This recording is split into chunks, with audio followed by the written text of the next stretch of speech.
To discuss India's loss, I have at this hour former Indian cricketer Ashok Malhotra and cricket expert Anis Sajan with me. Ashok, would you say not seizing those moments also are about the fact that we did not have our regular captain Virat Kohli in the middle? How much was Virat Kohli really missed in this match?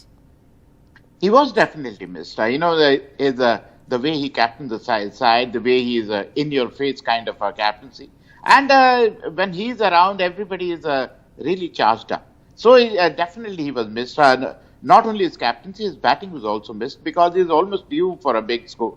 Even the first test match, he played well.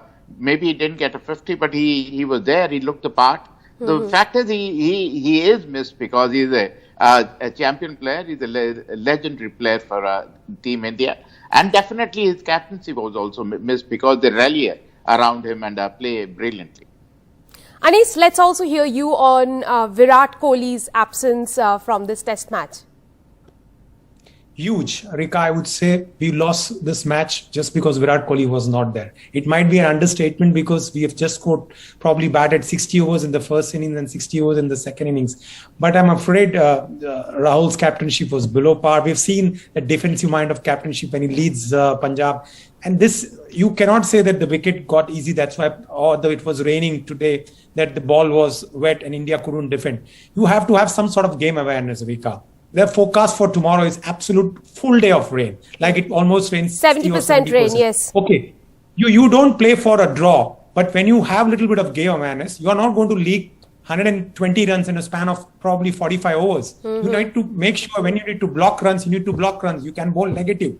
This is the same way as we did the mistakes probably we did in that World 10 Championship finals, where we had a chance to make the game safe. We went for glory. And here again, I believe they had put the towel, and I'm afraid we lost the match. And Virat Kohli as a captain, I hope the selectors are listening and they don't keep on making blunders by making captains who have not done captainship ever in their life.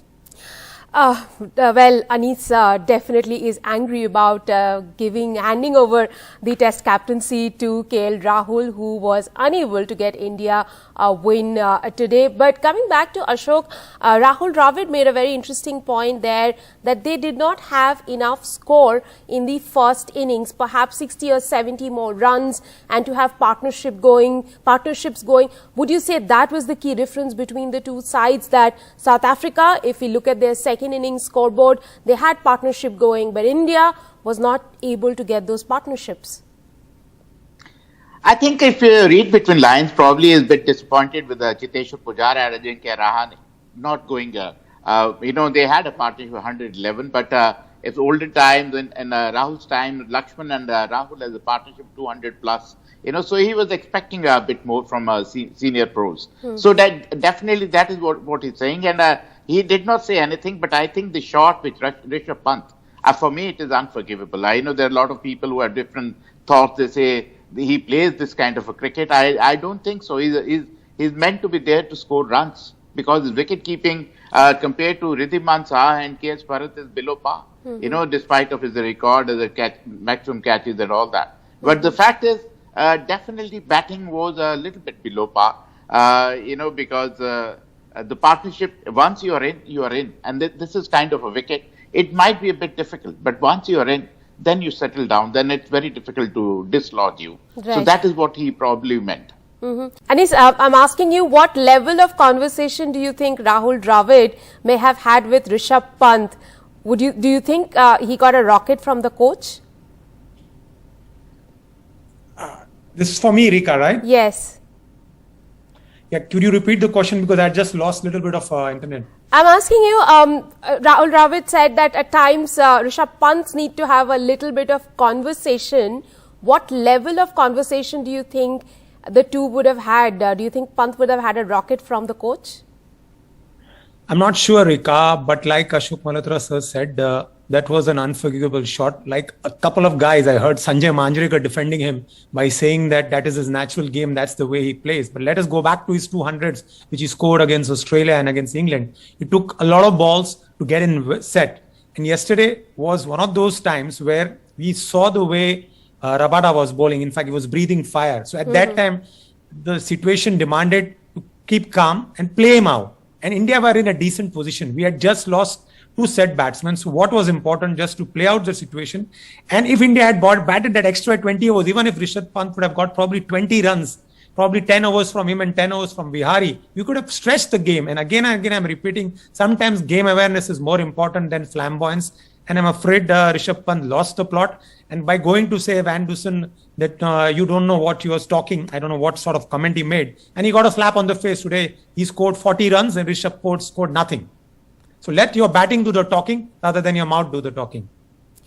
Well, the other person who probably has an unflappable temperament but may have got a bit flustered by the mid-pitch face-off that he had, perhaps is Jasprit Bumrah. Ashok, would you like to talk on, him not registering a single wicket this time?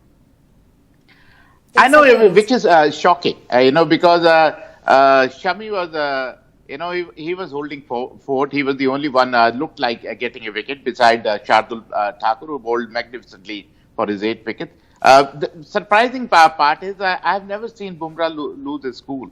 By losing his cool, did he lose his stepping? Did he lose his, was he wavered? I would not know. But the fact was he was not as effective as he normally is. And this wicket was, conducive to his kind of bowling. Ball skids in, ball bounces off just short of good length and, comes back in sharply. It was not, except for the ball in the first inning. We didn't see very many balls which swung in very sharply or moved away. So something was missing.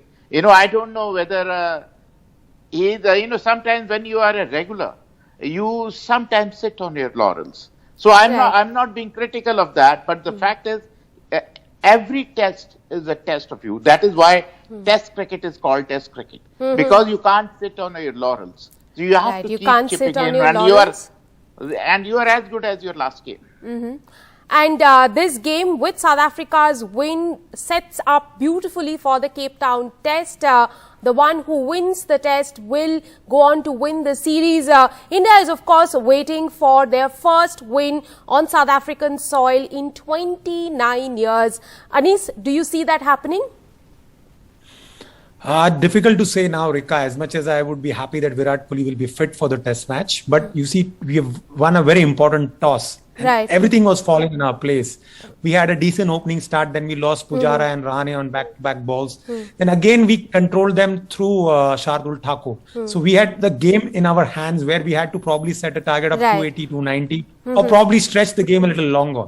Now you're asking me whether India has a chance. They had an opportunity. They did not seize the moment. Whether they will do it in the third test match, only time will say. We hope and I pray that India goes on to win, because this one captain can take you across the borders. That's Virat Kohli. Well, we'll have to see whether Virat Kohli can take us over the line in Cape Town and help India get to that historic test series win in South Africa. Thank you very much, gentlemen, for joining me on the show.